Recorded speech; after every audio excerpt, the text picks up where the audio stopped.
Welcome to ECN Trade Daily Video. Before we begin, it should be noted that any advice is of a general nature only and that your personal circumstances have not been taken into consideration.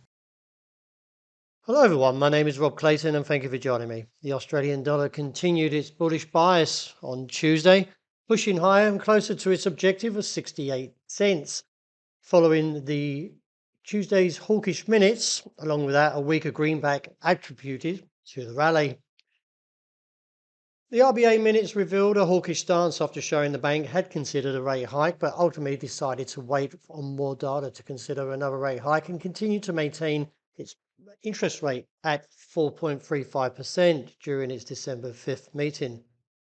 With the RBA minutes in the rearview mirror now, eyes turn to the final week of major economic news for this year, which brings the Federal Reserve's preferred inflation gauge, the annual core PCE price index, which is expected to be in line with forecasts. However, a stronger than expected reading may signal rate cuts to remain on hold. However, a softer number could mean a decrease in interest rate cuts, that is, as early as March. So all eyes on that key number.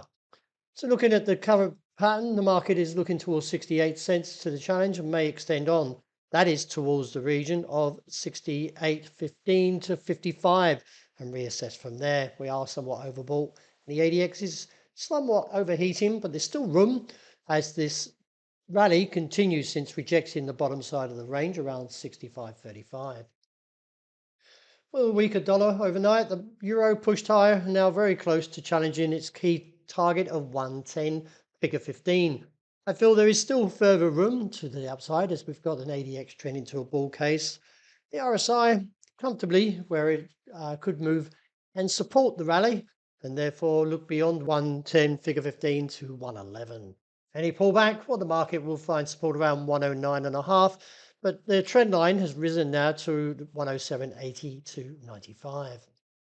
The dollar yen was a little bit firmer as yen weakened on the back of the Bank of Japan, which stuck to its ultra-loose monetary policy on Tuesday and gave no signs to an end following the statement after expectations that the US will cut rates next year.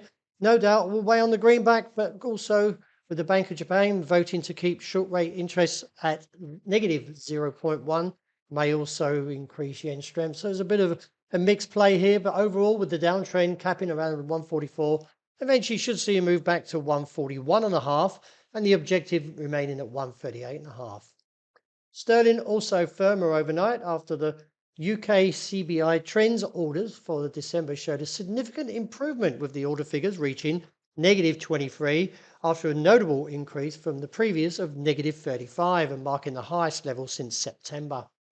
From that, the market is likely to see further gains and clearing 127.80 should see a move beyond there to 129 as a favoured move given the technicals are still bullish. The precious yellow metal continues to turn the heat up and pushes on now to the challenge of 2048.51, which I feel could see a rejection. But that being said, if we don't, I am going to keep a neutral view because beyond 51 does get into uncertain territory after the recent blow off top. But the technicals are still somewhat bullish. So it is a bit of a mixed play towards that 2048.51. But as I mentioned, above there, I am neutral.